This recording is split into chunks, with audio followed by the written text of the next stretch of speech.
Today's painting is called Family Portrait, but it's really meant to be an illustration for a book that I wrote a long time ago called The Little Boy Who Didn't Catch a Fish. So I'm going to read you a little bit from the start of The Little Boy Who Didn't Catch a Fish while I am painting this painting.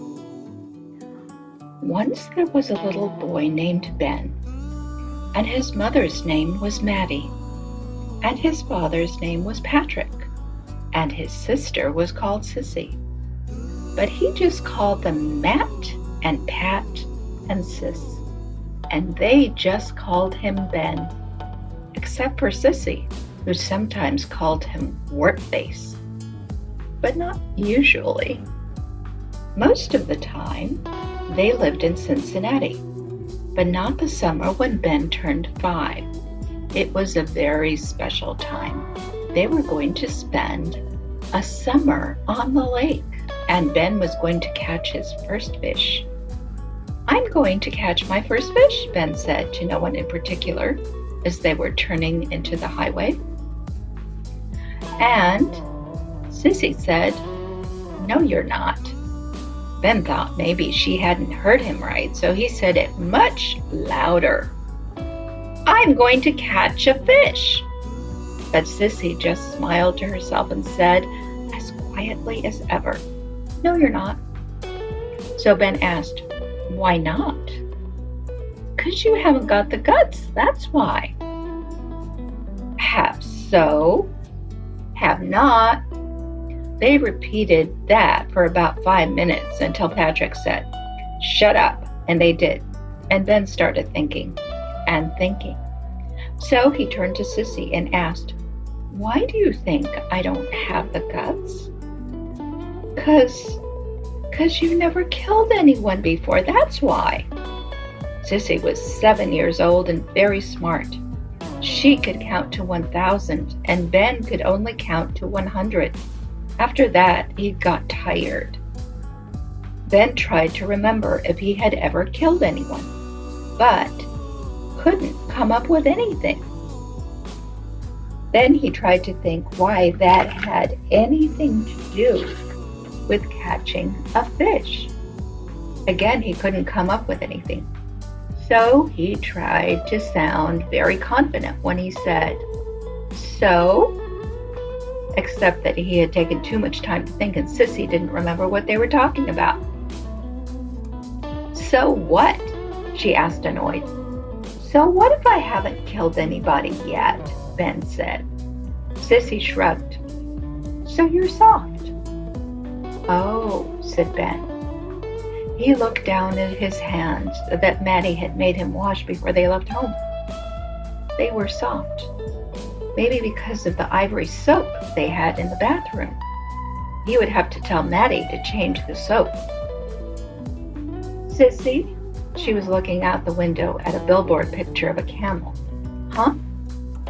How many people have you killed?" Ben asked.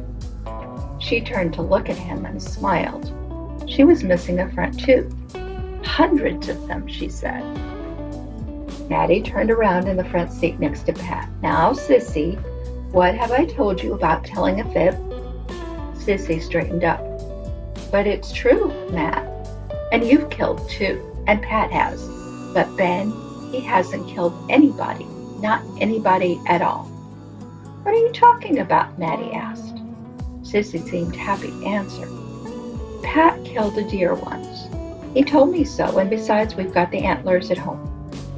And you set up that big mouse trap once, and I saw you take out that dead mouse. And me, well, I step on crickets sometimes. But Ben, he won't even kill a mosquito." She puckered up her lips as if she were going to kiss him, but instead she made a strange noise. "'Cause he's soft," she spat out. Matt didn't say anything, but Pat, who was driving, and didn't even quite turn around to look at them, yelled over his shoulder, "Nonsense, Sissy. He's just younger. He hasn't had as many opportunities. But he'll catch a fish.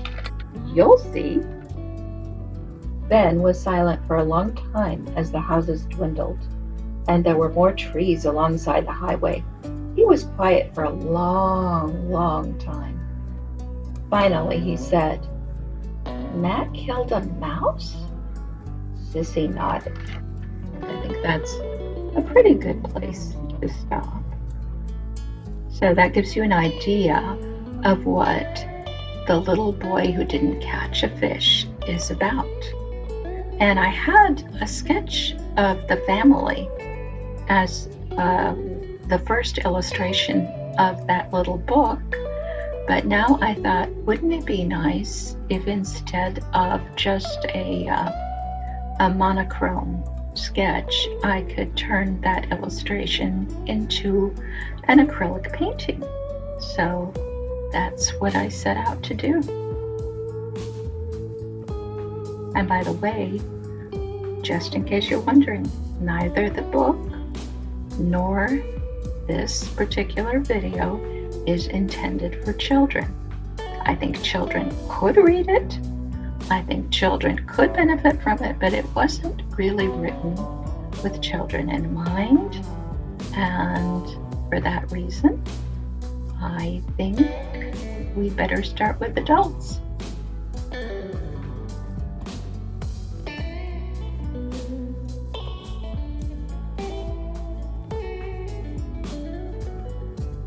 In the comments below, let me know what genre you think this story fits in, because I do have a kind of problem with genre. This is a book that it reads kind of like a fairy tale or a story for children, but it is intended primarily for adults, and the subject of the book is what happens when you find out that you failed at something. How do you deal with that? If you have a goal and it's an important life goal, how can you keep going despite the fact that you have not attained that goal? So in a way, I think of this as an antidote to the little engine that could. But again, much better for adults and for children.